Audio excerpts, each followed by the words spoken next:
प्रातःकाल सूर्य की सुहावनी सुनहरी धूप में कलावती दोनों बेटों को अपनी गोद में बैठाकर दूध और रोटी खिलाती थी। केदार बड़ा था, माधव छोटा।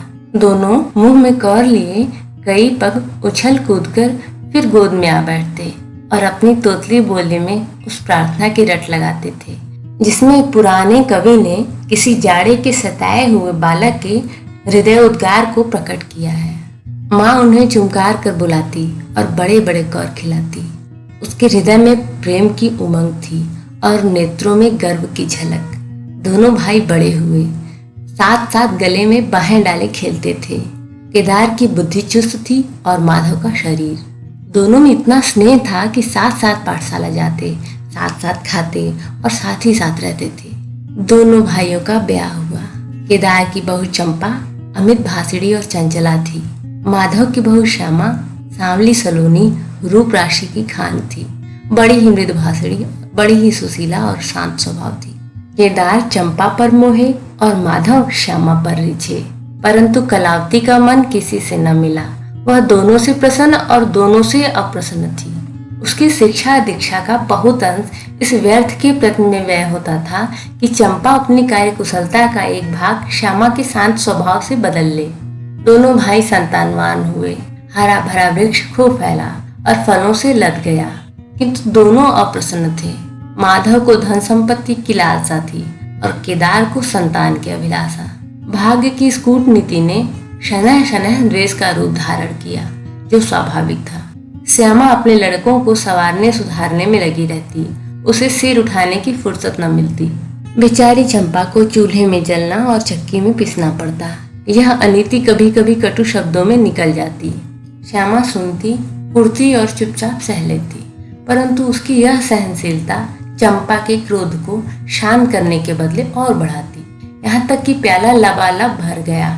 हिरन भागने की राह न पाकर शिकारी की तरफ लपका।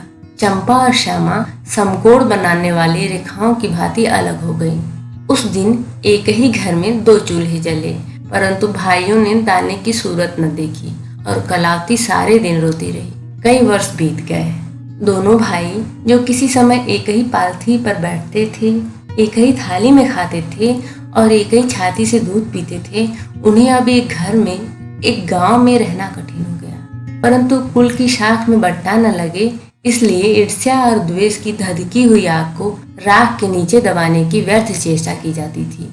उन लोगों में अब भ्रातृ स्नेह न था, केवल भाई के नाम की लाज थी। माँ अब भी जीवित थी, पर दोनों बेटों का वैमनस्य देखकर आंसू बहाया करती। हृदय में प्रेम था, पर नेत्रों में अभिमान न था। कुसुम वही था, परंतु वह छटा न थी। दोनों भाई जब लड़के थे, तब एक को रोते देख दूसरा भी रोने लगता था।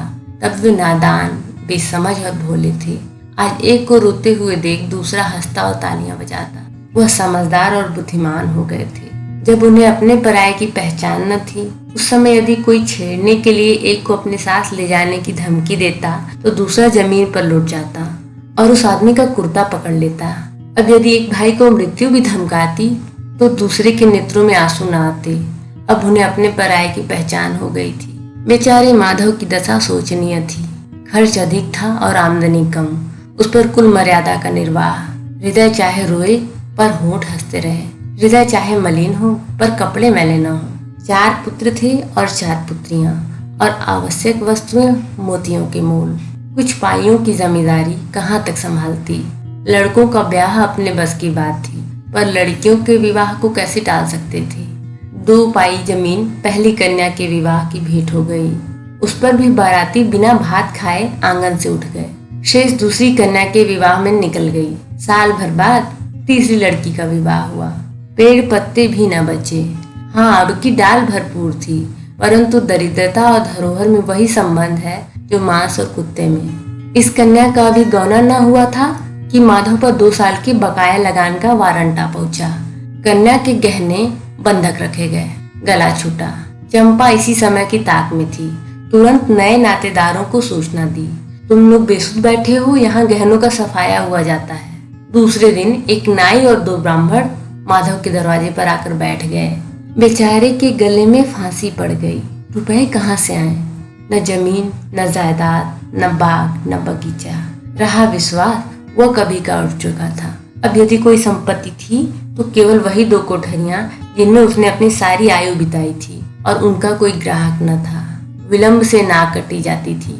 विवश होकर केदार के पास आया और आंखों में आंसू भरकर बोला, भैया, इस समय मैं बड़े संकट में हूँ, मेरी सहायता करो। केदार ने उत्तर दिया, मधु, आजकल मैं भी तंग हो रहा हूँ, तुमसे सच कहता हूँ। चंपा अधिकार पूर्ण स्वर में बोली, अरे तो क्या इनके लिए भी तंग हो रहे हैं? अलग भोजन करने से क्या इज्जत अलग हो जाएगी? केदार ने स्त्री को कनखियों से ताकर कहा, नहीं नहीं, मेरा यह प्रयोजन नहीं था। हाथ तंग है तो क्या, कोई ना कोई प्रबंध किया ही जाएगा। चंपा ने माधव से पूछा, 5-20 से कुछ ऊपर पर ही गहने रखे थे ना? माधव ने उत्तर दिया, हाँ, ब्याज सहित कोई 125 रुपए होते हैं। केदार रामायण पढ़ रहे थे, फिर पढ़ने में लग गए। चंपा ने तत्व की बातचीत शुरू की, रुपया बहुत है, हमारे पास होता तो कोई बात न थी, परंतु हमें भी दूसरे से दिलाना पड़ेगा, और महाजन बिना कुछ लिखाए पढ़ाए रुपया देते नहीं। माधव ने सोचा, यदि मेरे पास कुछ लिखाने पढ़ाने को होता तो क्या और महाजन मर गए थे, तुम्हारे दरवाजे क्यों आता? बोला, लिखने पढ़ने को मेरे पास है ही क्या, जो कुछ जगह जायदाद है वह यही घर है। केदार और चंपा ने एक दूसरे को मर्म भेदी नयन से देखा और मन ही मन कहा, क्या आज सचमुच जीवन की प्यारी अभिलाषाएं पूरी होंगी? परंतु हृदय की यह उमंग मुंह तक आते आते गंभीर रूप धारण कर गई। चंपा बड़ी गंभीरता से बोली, घर पर तो कोई महाजन कदाचित ही रुपया दे, शहर हो तो कुछ किराया ही आवे, पर गंवई में तो कोई सेंत में रहने वाला भी नहीं, फिर साझे की चीज ठहरी। केदार डरे कि कहीं चंपा की कठोरता से खेल बिगड़ न जाए। बोले, एक महाजन से मेरी जान पहचान है, वह कदाचित कहने सुनने में आ जाए। चंपा ने गर्दन हिलाकर इस युक्ति की सराहना की और बोली, 2-3 बीसी से अधिक मिलना कठिन है। केदार ने जान पर खेलकर कहा, अरे बहुत दबाने से 4 बीसी हो जाएंगे और क्या। अब की चंपा ने तीव्र दृष्टि से केदार को देखा और अनमनी सी होकर बोली, महाजन ऐसे अंधे नहीं होते। माधव अपने भाई भावज के इस गुप्त रहस्य को कुछ कुछ समझता था। वह चकित था कि इतनी बुद्धि कहाँ से मिल गई। बोला, और रुपए कहाँ से आएंगे? चंपा चिढ़कर बोली, और रुपयों के लिए और फिक्र करो, 125 रुपए इन 2 कोठरियों के इस जन्म में कोई न देगा। 4 बीसी चाहो तो एक महाजन से दिलवा दो, लिखा पढ़ी कर लो। माधव इन रहस्यमय बातों से सशंक हो गया। उसे भय हुआ कि यह लोग मेरे साथ कोई गहरी चाल चल रहे हैं। दृढ़ता के साथ अड़कर बोला, और कौन सी फिक्र करूं? गहने होते तो कहता, लाओ रख दूं। यहाँ तो कच्चा सूत भी नहीं है। जब बदनाम हुए तो क्या 10 के लिए, क्या 50 के लिए, दोनों एक ही बात है। यदि घर बेचकर मेरा नाम रह जाए तो यहाँ तक स्वीकार है, परंतु घर भी बेचूं और उस पर प्रतिष्ठा भी धूल में मिले, ऐसा मैं ना करूँगा। केवल नाम का ध्यान है, नहीं एक बार नहीं कर जाऊं तो मेरा कोई क्या करेगा। और सच पूछो तो मुझे अपने नाम की कोई चिंता नहीं है। मुझे कौन जानता है, संसार तो भैया को हंसेगा। केदार का मुंह सूख गया। चंपा भी चकरा गई। वह बड़ी चतुर और वाक निपुण स्त्री थी। उसे माधव जैसे गंवार से ऐसी दृढ़ता की आशा न थी। उसकी ओर आदर से देखकर बोली, लाल, कभी कभी तुम भी लड़कों की सी बातें करते हो। भला ये झोपड़ी पर कौन 100 रुपया निकाल कर देगा? तुम 125 के बदले 100 ही दिलाओ, मैं आज ही अपना हिस्सा बेचती हूँ। उतनी मेरी भी तो है। घर पर तो तुमको वही 4 बीस मिलेंगे। हाँ, और रुपयों का प्रबंध हम आप कर देंगे। इज्जत हमारी तुम्हारी एक ही है, वह न जाने पाएगी। वह रुपया अलग खाते में चढ़ा लिया जाएगा। माधव की इच्छाएं पूरी हुई। उसने मैदान मार लिया। सोचने लगा, मुझे तो रुपयों से काम है, चाहे 1 नहीं 10 खाते में चढ़ा लो। रहा मकान, वह जीते जी नहीं छोड़ने का। प्रसन्न होकर चला। उसके जाने के बाद केदार और चंपा ने कपट भेष त्याग दिया और देर तक एक दूसरे को इस सौदे का दोषी सिद्ध करते रहे। अंत में मन को इस तरह संतोष दिया कि भोजन बहुत मधुर नहीं, किंतु भर कटौती तो है। हाँ, देखेंगे कि श्यामा रानी इस घर में कैसे राज करती है। केदार के दरवाजे पर 2 बैल खड़े हैं। इनमें कितनी संग शक्ति, कितनी मित्रता और कितना प्रेम है। दोनों एक ही जुए में चलते हैं, बस इनमें इतना ही नाता है। किंतु अभी कुछ दिन हुए जब इनमें से एक चंपा के मैके मंगनी गया था तो दूसरे ने 3 दिन तक नांद में मुंह नहीं डाला। परंतु शोक, एक गोद के खेले भाई, एक छाती से दूध पीने वाले आज इतने बेगाने हो रहे हैं कि एक घर में रहना भी नहीं चाहते। प्रातः काल था।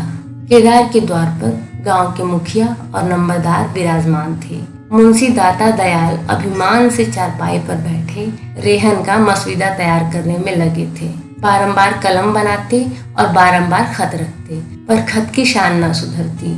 केदार का मुखारविंद विकसित था और चंपा फूली नहीं समाती थी। माधव कुमलाया और म्लान था। मुखिया ने कहा, भाई ऐसा हेतु न भाई ऐसा शत्रु। केदार ने छोटे भाई की लाज रख ली। नंबरदार ने अनुमोदन किया, भाई हो तो ऐसा। मुख्तार ने कहा, भाई सपूतों का यही काम है। दाता दयाल ने पूछा, रेहन लिखने वाले का नाम? बड़े भाई बोले, माधव वल्द शिवदत्त। और लिखवाने वाले का? केदार वल्द शिवदत्त। माधव ने बड़े भाई की ओर चकित होकर देखा, आंखें डबडबाई। केदार उसकी ओर न देख सका। नंबरदार, मुखिया और मुख्तार भी विस्मित हुए। क्या केदार खुद ही रुपया दे रहा है? बातचीत तो किसी शाहूकार की थी। जब घर ही में रुपया मौजूद है तो इस रेहननामे की आवश्यकता ही क्या थी? भाई भाई में इतना अविश्वास! अरे राम राम, क्या माधव 80 रुपए को भी महंगा है? और यदि दबा भी बैठता तो क्या रुपए पानी में चले जाते? सभी की आंखें सैन द्वारा परस्पर बातें करने लगी। मानो आश्चर्य की अथाह नदी में नौकाएं डगमगाने लगी। श्यामा दरवाजे की चौखट पर खड़ी थी। वह सदा केदार की प्रतिष्ठा करती थी, परंतु आज केवल लोक रीति ने उसे अपने जेठ को आड़े हाथों लेने से रोका। बूढ़ी अम्मा ने सुना तो सूखी नदी उमड़ आई। उसने एक बार आकाश की ओर देखा और माथा ठोक लिया। तब उसे उस दिन का स्मरण हुआ जब ऐसा ही सुहावना सुनहरा प्रभात था और दो प्यारे प्यारे बच्चे उसकी गोद में बैठे हुए उछल कूद कर दूध रोटी खाते थे। उस समय माता के नेत्रों में कितना अभिमान था, हृदय में कितनी उमंग और कितना उत्साह। परंतु आज नैनों में लज्जा है और हृदय में शोक संताप। उसने पृथ्वी की ओर देखकर कातर स्वर में कहा, हे नारायण, क्या ऐसे पुत्रों को मेरी ही कोख से जन्म लेना था?